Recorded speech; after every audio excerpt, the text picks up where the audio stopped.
Ndërkëlmendi ynë I mirë ka ardhur në këtë botë në 18 tetor të vitit 1962. Tu është shtëpia e prindërve të tij.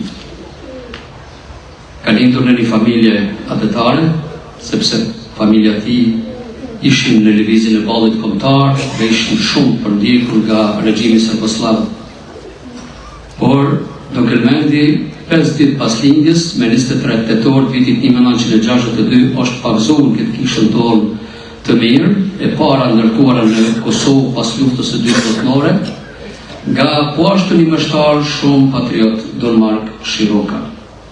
Ndërkëlmendi është rrit në oborin e shkollës, që e kemi këtu përballë, dhe në oborin e kishës.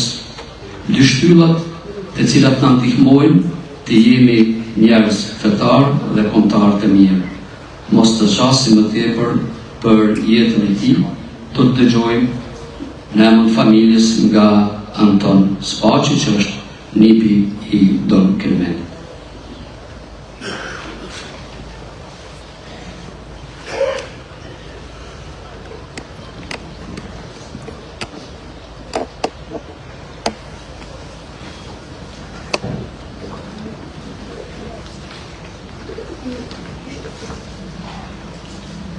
Të dashur familjar, miq dhe të pranishëm. Sot jemi mbledhur këtu me zemra të tyra, me sy të mbushur me lat, dhe me një dhimbje që fjalët me zi mund ta përshkruajnë. Për t'i dhënë lumturin e fundit, vëllait, Axhës dhe dalës tonë të dashur, Don Kelmend Spaçit. Sot nuk po përcjellim vetëm një njeri. Sot po përcjellim një zemër të madhe, një shpirt të rrallë, një njeri që la gjumë të thellë në jetën tonë, në familjen tonë dhe në zemrat të gjitha atyre që patin fatin të njohin. Është shumë e vështirë të flasësh për të në kohën e shkuar, sepse për ne ai ishte gjithmonë aty, I qetë, I dashur, I buzëqeshur, me një fjalë të mirë për secilin, me një zemër që nuk lodhej kur, duke dashur, duke ndihmuar dhe duke falur. Ai nuk ishte vetëm vëlla, aq dhe daja ynë. Ai ishte shtylla jonë, ngrohtësia e familjes sonë. Ai që na mbledhte me dashuri. Ai që na bekonte me praninë e tij dhe që na jepte forcë dhe atëherë kur vetëm mbante dhimbje në zemër. Si prift, ai nuk jetoi vetëm për veten. Ai jetoi për njerëzit, jetoi për Zotin përmes dashurisë për njeriu. Nuk I predikante vetëm fjalët e shenjta, por I kthente ato në jetë, në vepra, në përqafime, në lutje, në ngushëllime e në shpresë. Ishte dritë për ata që ishin në rësie, dere hapur për ata që kërkojnë streh, dhe dore shtrirë për këto që kishte nevojë.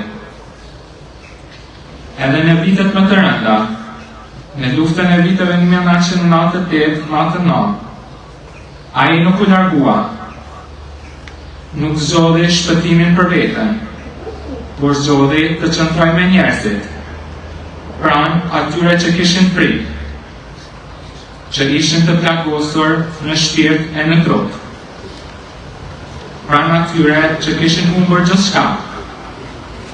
Ai I mbrojti, I strehoi, I forcoi, dhe u dha zemër në kohën kur shpresa duke se ishte shuar.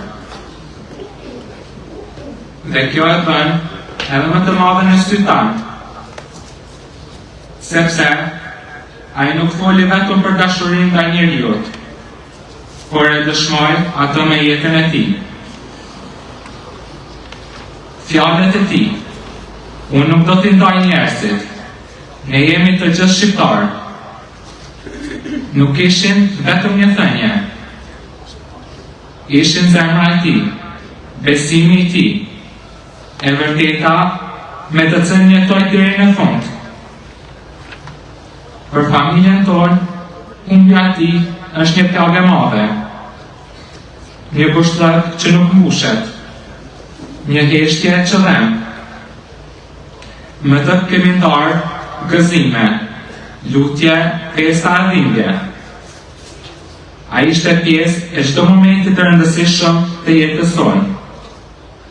Dhe pikërisht, sepse ai ishte kaq shumë pjesë e jetës tonë, kjo ndarje dhem kaq shpejt. Fëmijët tanë e donin me gjithë shpirt, sepse pranë tij ndiheshin të sigurt, të qeshur dhe të përqafuar, nga një dashuri e pastër.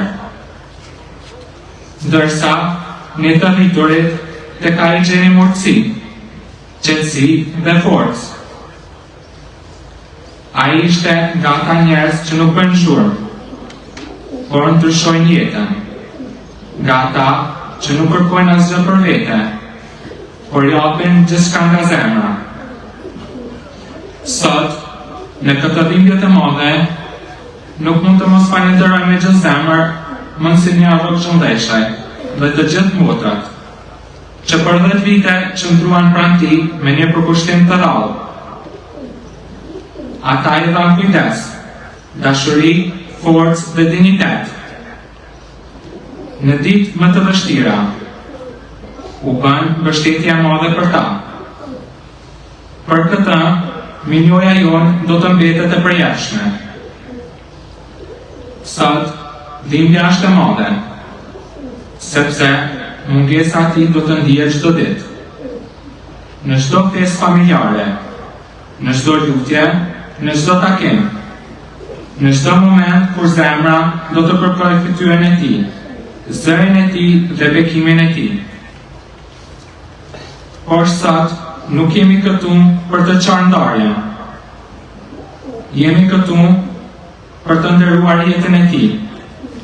Një jetë të pastër, një jetë me kuptim, një jetë të dhënë për Zotin, për familjen, për njerëzit e përmbara dheun.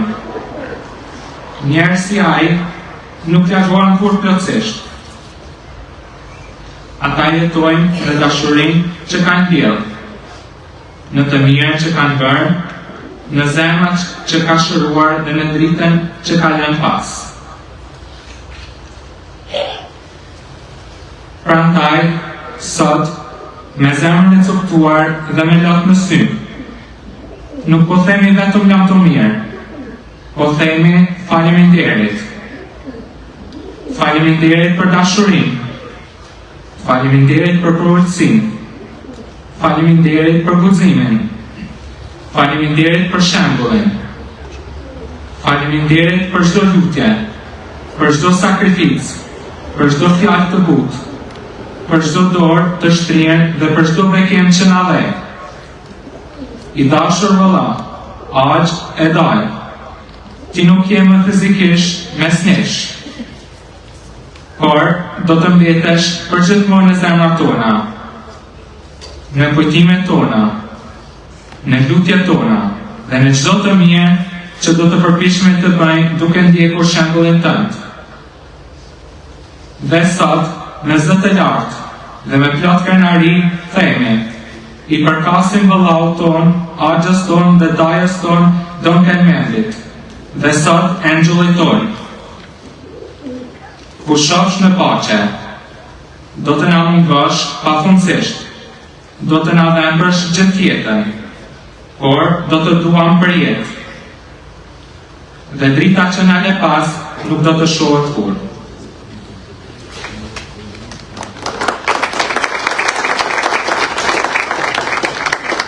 Faleminderit Anton.